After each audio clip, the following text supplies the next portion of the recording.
And I think music is the most cathartic thing in this world. And if you really think about it, if you took music out of our just everyday life, if music didn't exist, it'd be the weirdest experience ever. So it's just always in the background, but then I think so many people, I mean, that's why the biggest artists can do what they do. I mean, you look at Taylor Swift, so many people feel that they've lived her songs, or they know her, or that have helped them through things. I think that's like the biggest gift that we have as songwriters, is being able to do that for people. Because I always tell people when they're like, what do you want out of this? Like, I want to impact people in a way that they feel they can listen to my music and it did something to them. Whether it made them happy, whether it made them laugh, or just like made them cry their eyes out.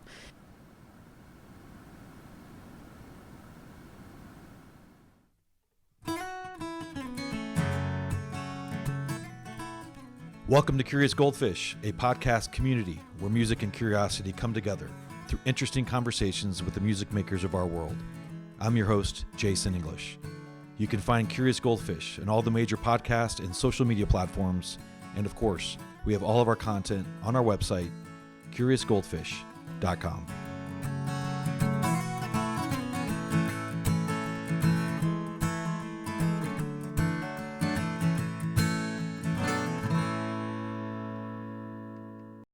It was really fun to see Grace Asbury perform recently late on a Friday night at Eddie's Attic in Atlanta.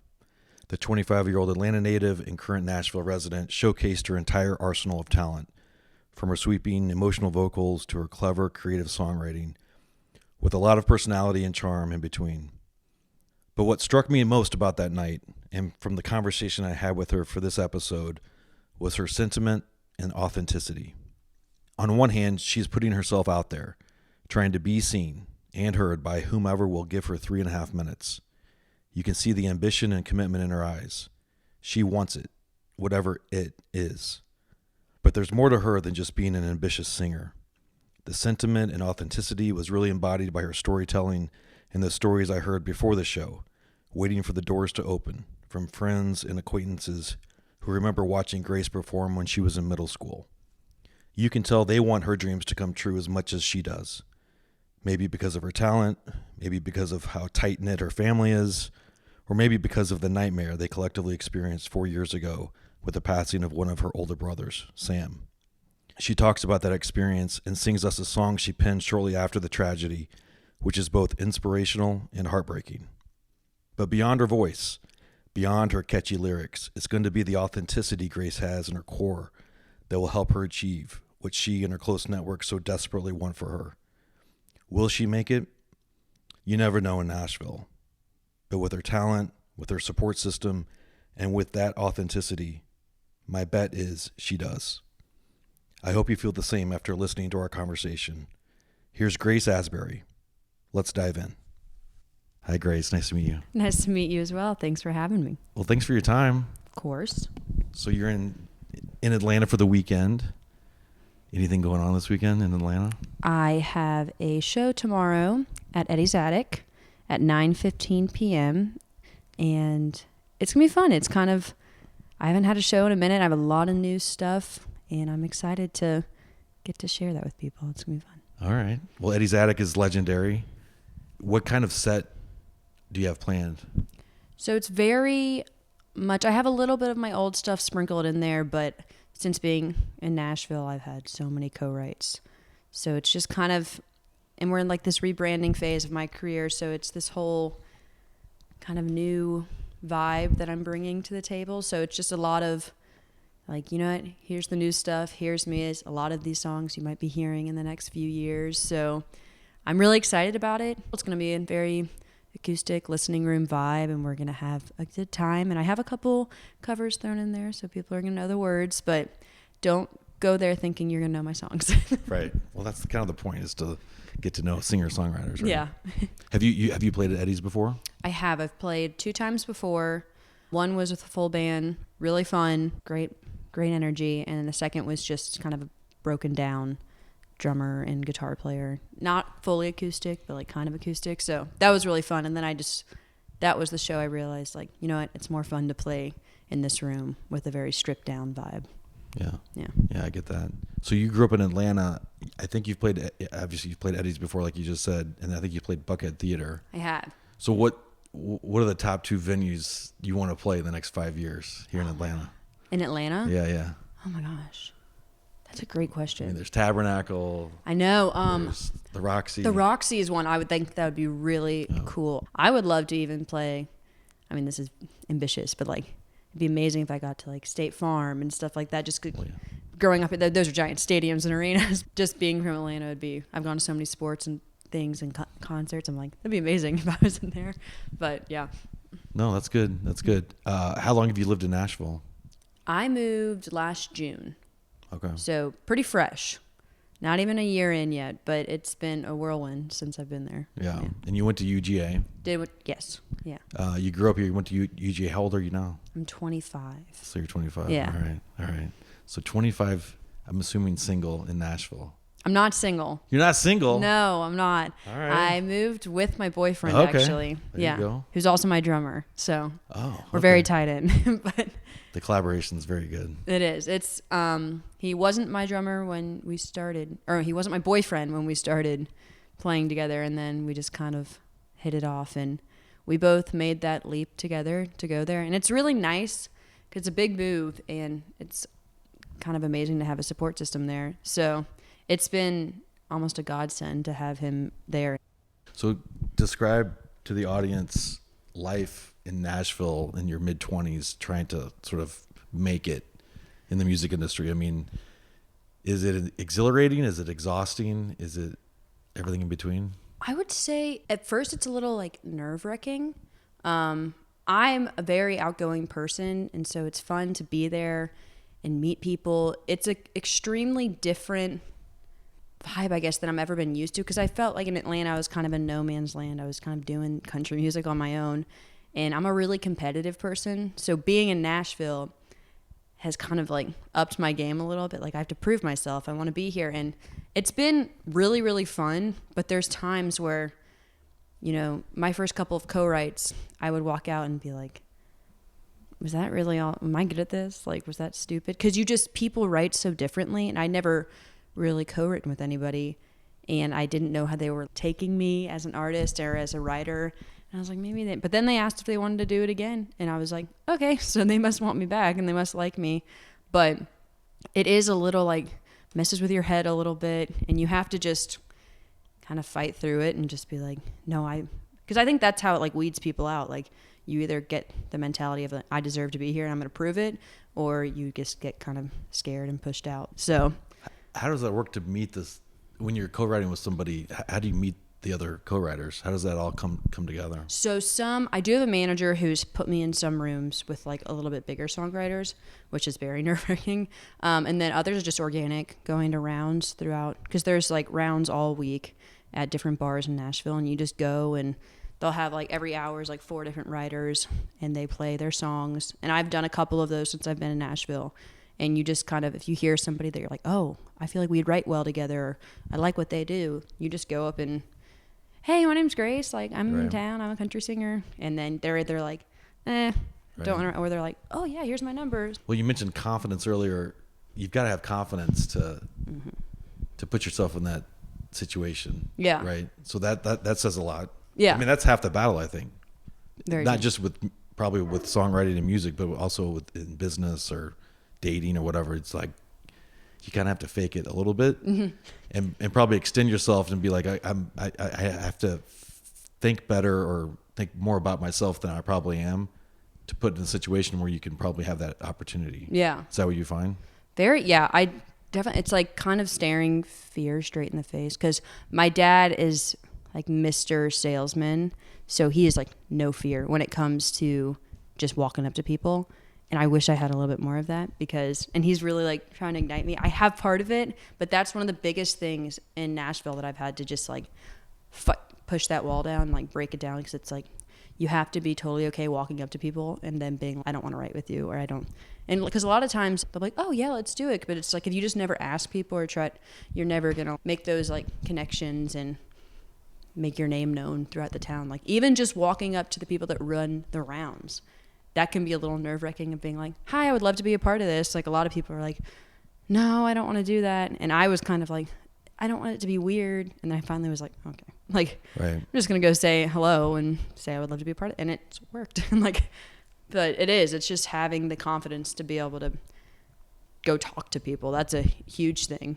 And a lot of people have talked about that to me, is like that kind of separates people in Nashville too.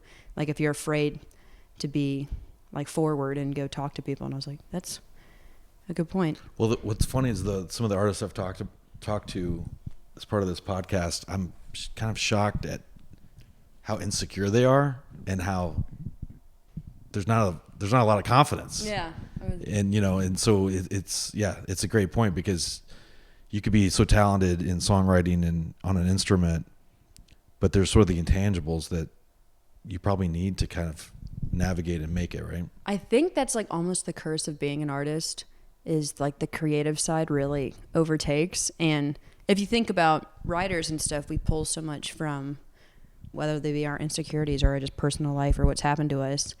And you're just like stuck in that creative state. And I feel like I think that's what really like songwriters, it's pretty okay to be like that sometimes. If you want to be an artist, that's when you have to be able to kind of have that like type A alpha in you a little bit. You have to, like, I've talked to a lot of people who have been like, you have to believe that you have something that other people don't have, which is very true. Like, cause you have to make people believe that too. Like, I deserve to be here. There's a path for me and I'm going to prove it. And so I had somebody always tell me like, you need to have a chip on your shoulder if you want to be an artist. You got to be like mad. Like things have to piss you off and you have to be like, no, I'm going to go get this. And I kind of definitely have that. I like looking at it more of the way, because somebody said you have to believe you're better than other people. I was like, I don't believe that. I believe that I have something that other people don't have. I think it's a better way of putting it, rather than, I was like, I think there's some extremely talented people in Nashville. Well, it must be kind of frustrating, because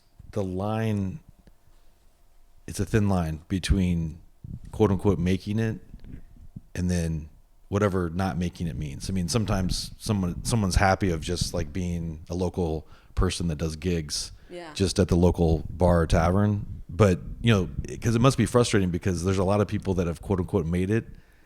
Yeah. Like, let's be honest. They're not that good, right? Yeah. And then some people that, again, whatever definition of like making it is, haven't done that yet. And they're so freaking talented. Yeah. And you just kind of wonder, like, what is it, I think it is, because, I mean, trust me, the amount of times we've all, like, been around and been just like, people like this song? Like, it's so interesting. But I think it all comes down to just the people you get around you and your team, and then what do you have to offer? And, like, I think a lot of times it's not the better vocalist. It's not the better song. It's something about that person that people tap into, and they do a great job. And they find something really specific, and like they have their own style, they have their own branding kind of thing, and they stand out. Like, I think, like, for example, like Lainey Wilson did a great job with that. I love Lainey. She's one of my favorite artists. And then, you know who Megan Maroney is? She's gotten pretty big in Nashville. She has this thing called like emo cowgirl. That's her vibe.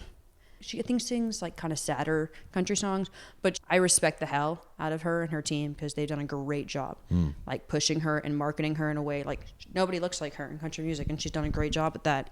And I think that's really it, because it's like there's so many talented people in Nashville, and there's so many talented songwriters and singers, but it's like what's going to be the thing and the path that you take that nobody else will be able to like get there before you. And I think that's one of the most important things when you're trying to be an artist, is like finding that and like getting people around you that can help hone in on that. And I've really gathered a team around me, and with the new songs that I have coming, and I'm excited because I feel like we're heading down a path that it's like, all right, no female in country is like hitting this right now. So nice. I'm excited. Yeah. Well, you mentioned the reset earlier.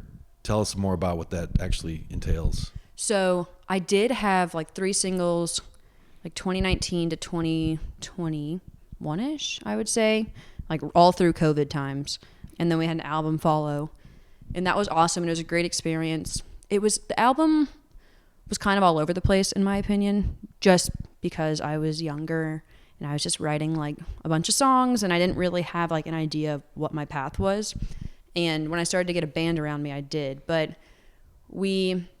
unfortunately, we had added some people onto that team who had added a lot of fake numbers to my stuff. So fake streams on Spotify, fake stuff on Instagram. And it hurt me because a lot of the social media places started to really crack down. They wanted to be really authentic. So I started to get like hidden, blocked, and I had to delete everything, start from scratch. And so now we've made the ultimate decision just to take everything down so I could have like the best opportunity of actually growing. And I was kind of in a place where I didn't think it would hurt me. So we were like, let's just start from ground zero. And I'm in this whole, and it's really fun because it's kind of like a whole new life and like new energy. And I get to just put my next single out and be like, this is my sound now. And everything that will follow will be similar and all line into like the Grace Asbury sound. And people will know when they hear a song like, oh, that's got to be her. So, well, what is the Grace Asbury sound? It's a great way. That's a great question. I told one of my friends about it, and she was like, I feel like I just need to hear the song. And then when I told her, when she heard the song, she was like, oh, I know what you're saying. It's like a more gritty sound to female country, like has Southern rock elements, the big dark toned guitars, rock heavy, big, really percussion based, and just has a little bit of like the pop side in it, but not the way you would hear it today. I think the best way is like just like fierce grit coming at you. I'm a big vocalist, so we use that to my advantage, and it's just, yeah. And it's kind of the content for majority of my stuff is not usually what you hear. So I'm excited about that too. You can hear it soon. So oh, that's good. Yeah, that's good. So kind of back to Nashville and what you're doing now, sort of ahead of the singles coming out and this reset. Are you gigging like every night? Pretty much every night. I'm in such like a connection based time. So like every night I'm going out, Are you? Yeah. meeting people. Usually it's just every weekday, which is kind of funny. Right. The weekends are my chill time because the weekends is more just the touristy bars. Right. Crazy cover bands, and I go out Monday through Friday pretty much, go to all different rounds, whether it's the Listening Room or Live Oak or the local Whiskey Jam.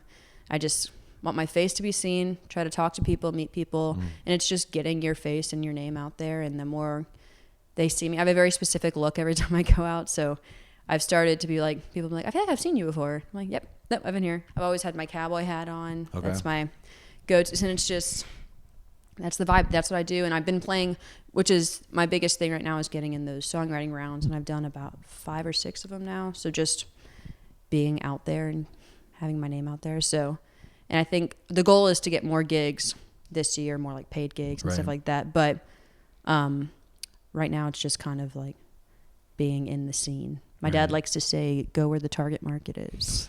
he's got, he's a sales guy. Yeah, he very much is. That's awesome. So what are your sources of inspiration for songwriting? I mean, some people may say, well, she's 25. There's no, what has she possibly experienced to lead to heartbreak songs or whatever. But, everybody goes through shit. Right. Yeah, what's your main source of inspiration for songwriting, or does it depend? It kind of depends. Some stuff is really personal. Some, because I know I'm young. I'm 25. Got a lot more life to live. Hopefully, God willing. But I have had a lot happen to me in my life so far, and I've had a very blessed life. But definitely have had challenges. And then some of it is just ideas. I might hear somebody talking and be like, "Well, that's an interesting concept," or. Because I think the most fun songs are actually, the personal songs come easy, in my opinion. You feel it, you write it, and it's just like within you. But I really like a song where it's just you have to build a story. Those songs are fun because they're challenging, because it's like, I didn't live that life. But it's kind of fun to step into that storyline and write a song that people can literally see in their minds when they're listening to it. And I think as a songwriter, you've been given a gift to be able to put certain things into words and melody, and people are like, oh my gosh, I've lived this and I feel this. And whether or not I've lived it, I'm kind of speaking for maybe somebody that has, or I wrote a song that speaks for them. So that stuff's always fun to me, but it's a mixture for sure. Yeah. So you mentioned you've been through a lot. You've experienced a lot of grief. Mm-hmm. I guess, yeah. Tell us about that. Yes. Unfortunately, when it was actually it was 2020, so it was the 4-year mark on February 11th, so a few days ago. My brother took his own life, which was really surprising. I remember getting the call, and I was at UGA. I was like driving back from my workout. Remember the street, I was on Macon Highway, and my dad called me, and I was going home the next day because my brother was living with my parents at that time. He had just graduated from UGA. It was just like for 6 months, just living while he made some money. He had a great job at Northwestern Mutual, was a financial advisor, and everyone loved him. Like, he was funny. He was like the athlete in high school, just a great guy. Like, he's the funniest guy I've ever known in my entire life. Like, wittiest, hilarious. And I got a call from my dad, and he was like, "What are you doing right now?" I'm like, "Driving back from my workout." And he was like, "Okay, I was like, "I'm about to pull into my apartment." I was living with my friends, and he was like, "Sam, like, took his own life today." I thought it was a joke. I literally was like, "That's not funny. I don't know why you're saying that to me." So, because I was like, I think the first thing he said when he said Sam, I said, "Sam Asbury?" And he was like, "Yeah." And he was so numb on the phone. That's when I knew. Right. He's like, "I wish I was joking." And it was just like, I was in shock for a minute. And luckily my best friend who I lived with at the time, I like called her and I was like, "Hey, where are you?" And she knew right away from my tone of my voice. She's like, "What's going on? What's wrong?" And I was like, I just told her, and she stopped everything, like drove home and got there. But it was a whirlwind because it was just like so shocking. But after that, it was just a long road of like, because then right after that, COVID came. Right. So that was like, my whole family was locked in a house together, and we're all grieving in different ways. And it's just, if you've ever dealt with like grief, you know that people deal with it so differently. I kind of felt like the backbone of the family. My dad was super strong. He compartmentalized very well. And my brother, who was in the military at the time, he's now home, but he was really strong too. But it just was, it was weird. Like, it was and like, you go through these big waves of like happiness, and then you feel like guilt almost for being happy. And it's weird now because my life is so different than when that happened. I have a boyfriend that he never met. Right. I live in a state that he was never in, and it's just so interesting. And it's like, my parents don't live in the same house anymore they used to live in, and we've sold everything that Sam was a part of. So it's like, there's times where it hits me. I'm like, oh yeah, like all of that happened. And it's weird because you feel this guilt of like, how could I just like forget about this? And you're like, well, I didn't forget. I'm in a new life basically. And I miss him every day. And he truly was the funniest person I've ever had in mind. And he was like my best friend the last 6 months of his life. We went to games together. Like, I loved having him around, and we were at UGA together. But it's just, I think it just comes and goes. I started crying the other day. It just, my friend just texted me randomly and was like, "Hey, I just wanted to check in. I haven't asked about this in a while." How do you? And I'm big on like, feel every single emotion. Like, this might sound interesting to some people, but I went and like yelled at my brother, like at his gravesite, because I was so mad. Because to me, it's like, there is a selfish side to suicide, but you also get to this place of like, it's so horrible that they get to that place, So, but like, I'm like, be angry, get mad. Like, I did that, and it helped so much. And then it allowed me to like get that anger out. And then of course I was there, and I was like, "I miss you. I love you." Right. But it's just, when I want to cry, I cry. When I want to be upset about something, I am, Right. It's like, you can't, the more you try to like box it in, you're just going to implode one day.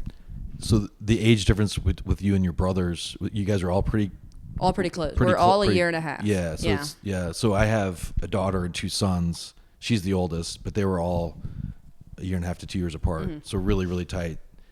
Are you and your brother today? How's that impacted your relationship with your brother?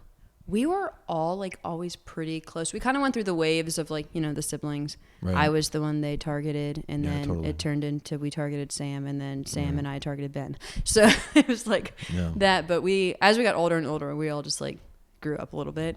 But I would Ben was probably my strong point when it all hit, because he came home from the military, and I didn't want to cry in front of my parents, because I was like, especially my mom, because I was like, she got the brunt of it, and like I can't be that person. And my mom's been through so much. She's the only one standing from her immediate family, and like now her son. I was like, are you kidding me?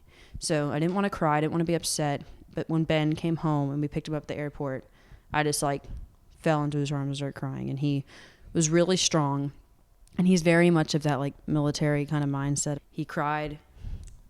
All right, we get up, we move on. He's great in that way. He feels things, but he's very aware of, we have one life, like we can't just be sad all the time, which is very true. But so he was definitely the person that I always leaned on, and I still do. And we called and talked to each other a lot when I was in college, but it's different. We probably talk to each other 5 times a week. We're very like, oh, when I have nothing to do, I'll call Ben. And it's like, we're both really talkative and like to talk to each other. On my ride home, I'd probably talk to him for an hour. So he just, it definitely mends you. I think it can kind of do both a little bit. I think in the beginning, it's very, depending on how people grieve, like me, and you get in fights just because like you are upset or you're mad, or little things like get to you, and some people are just numb. Well, trauma has so many impacts. You know, it's all unexpected, no matter what the root issue is. Right. If it's, you know, addiction or death or whatever, right? Yeah. So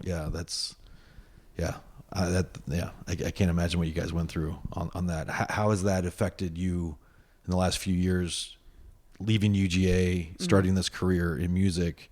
I'm sure you said you think about them all the time, but in terms of songwriting and in terms of when you're on stage and performing, you know, what's the feeling? It's interesting, actually. Right before, like 2 months before Sam had passed, I remember we were standing, it was like before the SEC championship, and we were standing to go into Mercedes-Benz. And I was like, I mean, if I make it, or like if I get to that point. And he looked right at me and just goes, if. Oh, cool. Grace, like, you're going to make it. You're ridiculous.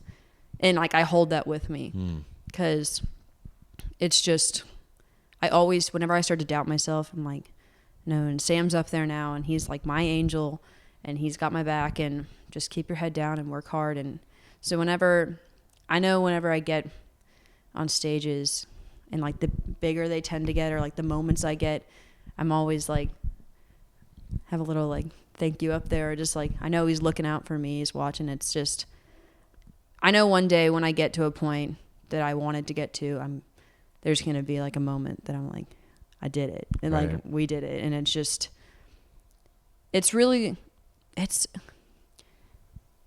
interesting. You know, I definitely believe God has a plan, and I don't understand it, and no one does, but he's up there watching over me. There's a reason for this.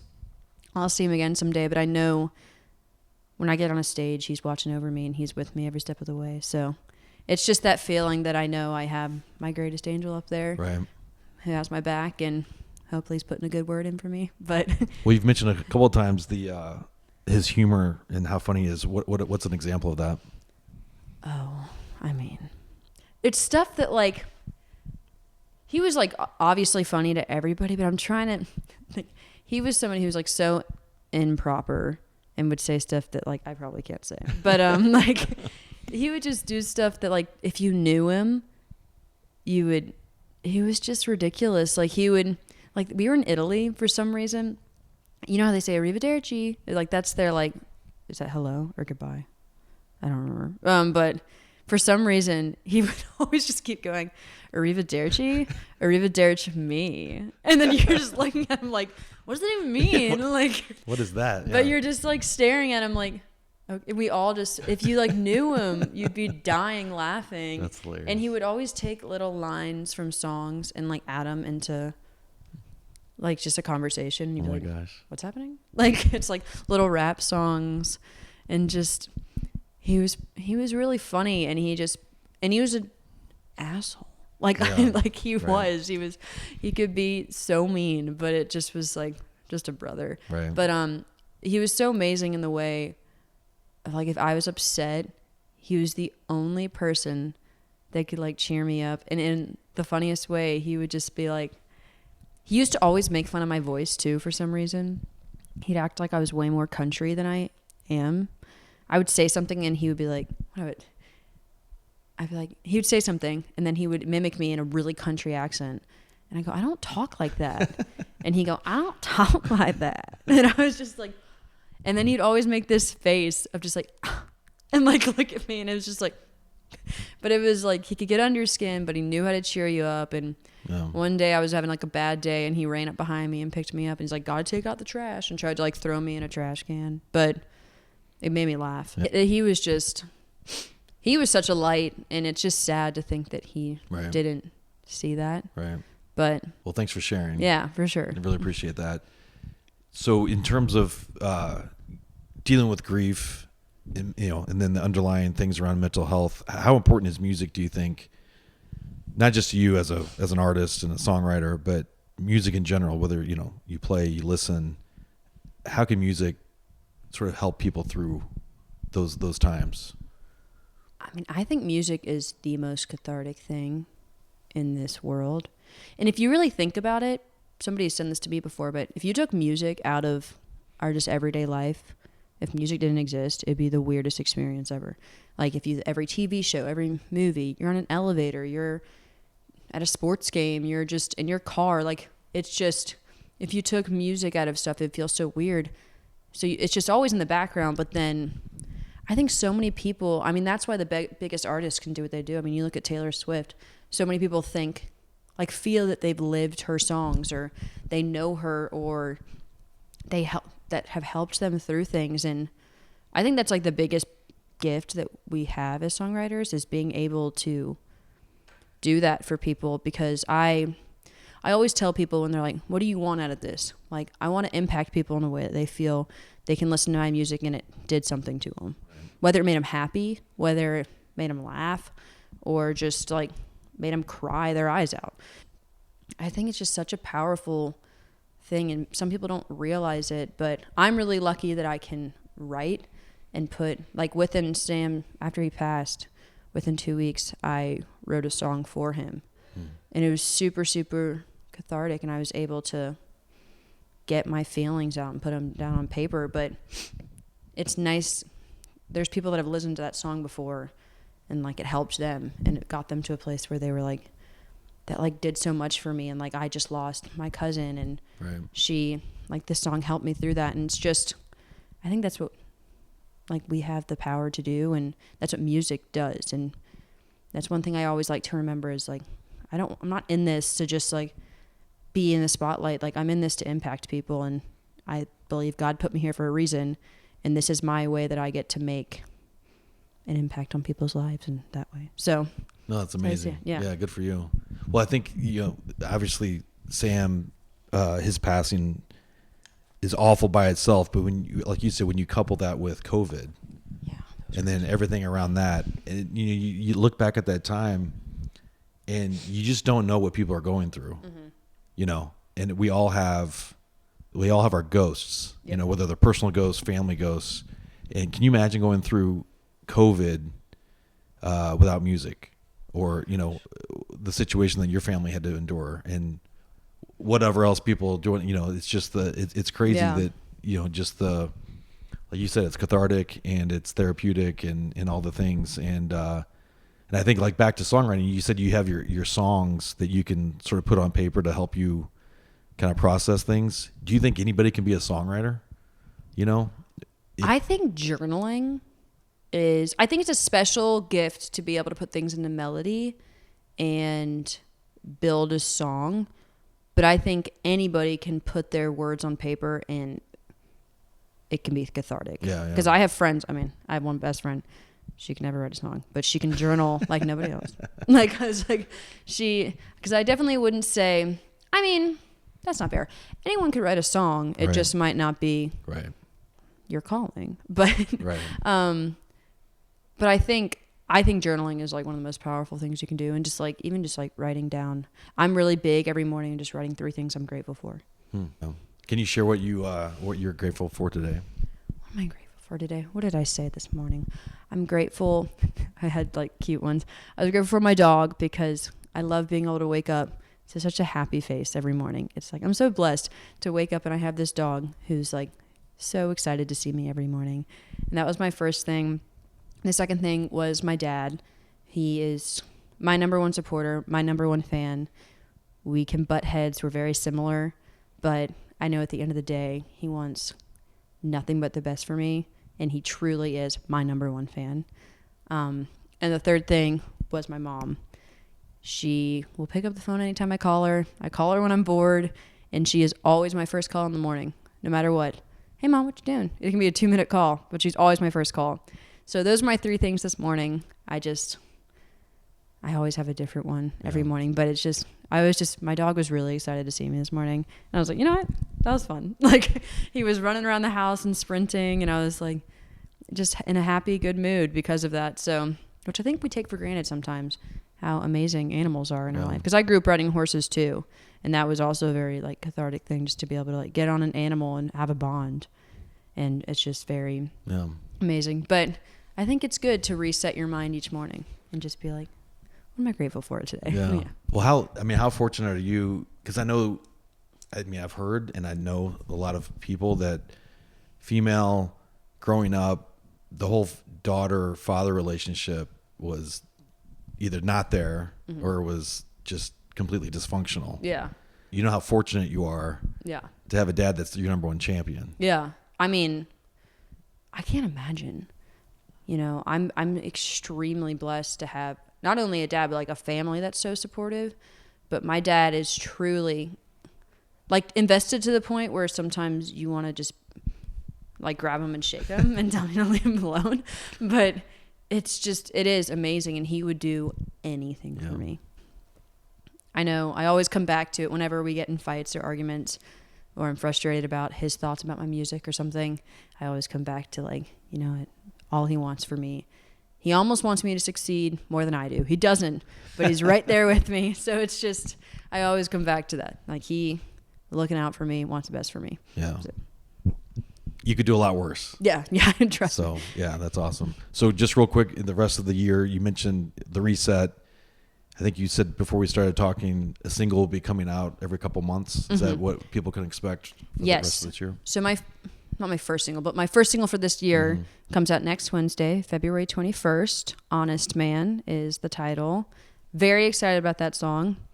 And then following, we don't have a set date yet, but I know in April, my next single called Slow Down Child will follow. And then every 5 to 6 weeks, we'll have a single. So you can look out for 4 singles this year with possibly a Christmas song. And then if things keep rolling in a great way, then an album should be following at some point. But that is our plan for now. So I'm excited about it. Got a lot of good stuff in the works. So. Well, thank you for your time. Yeah, thank you so much for having me. Yeah, we're grateful for your music, and best of luck. Could you play some music for us? I would love to. All right. Thanks, Grace. Thank you. Hey, y'all. I'm Grace Asbury. I am going to play my next single. It comes out February 21st, Honest Man. And I wrote this with David Spencer and Houston Phillips. It was actually my first co-write in Nashville, and it turned out to be my first single in Nashville. So here it is.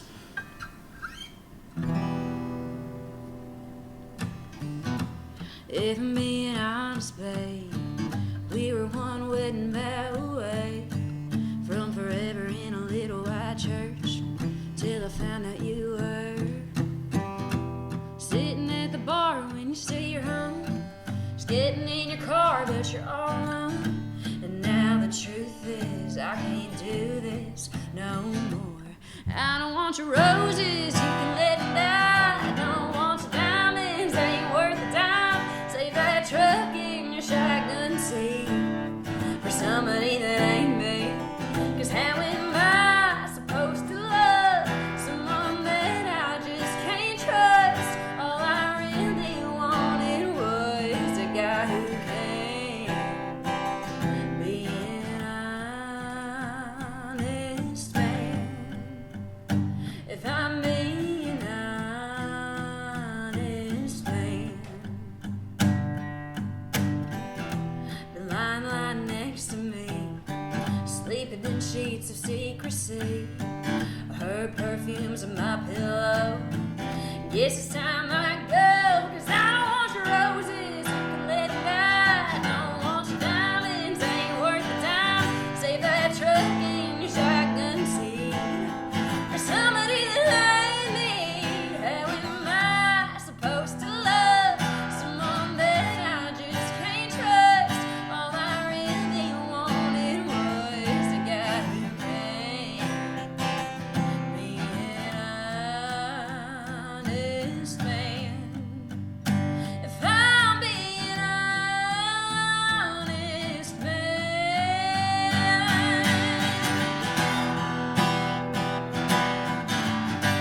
Oh, hey.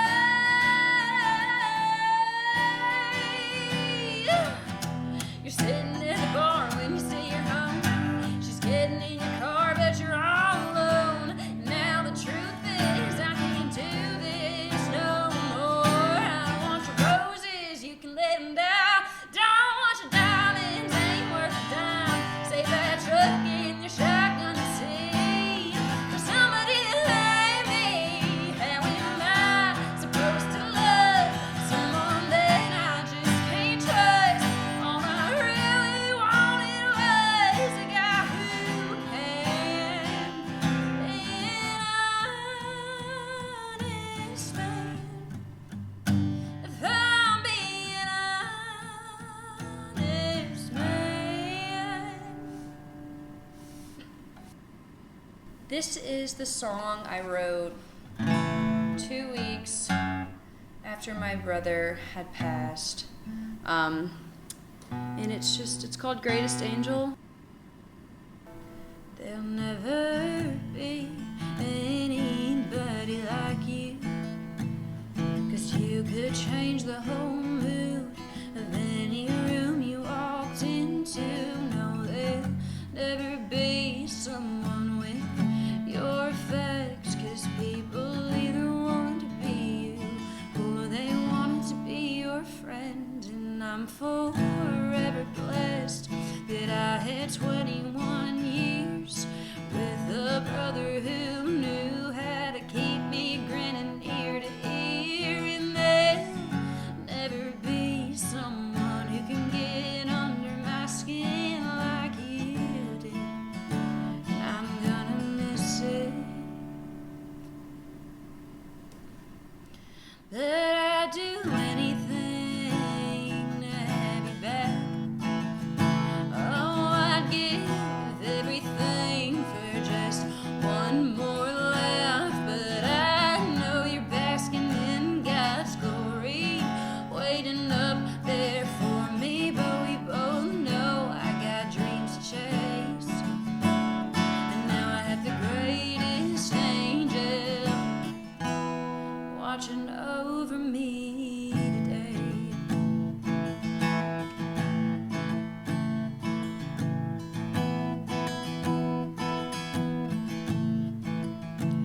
You would have been the best man to a girl that was lucky enough, and the greatest dad that a kid could have ever dreamed of. And I know when I get married that you'll be up in the rafters. And when I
I'd still do anything to have you back. Oh, I'd give everything for just one more laugh. But I know that you're basking in God's glory. 'Cause I'd do anything to have you back. Oh, I'd give everything for just one more laugh. But I know you're basking in God's glory as you're waiting up there for me. But we both know I got dreams to chase, and I know you're gonna be there every step of the way. Now I have the greatest angel. Oh, the greatest angel. Yeah, the greatest angel watching over me today.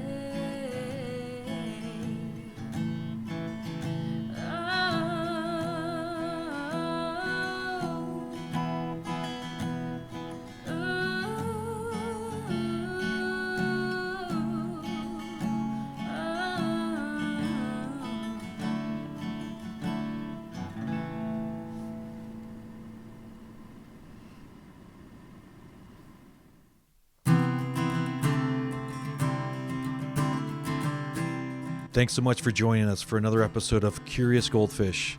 Please follow and subscribe to the podcast and on social media.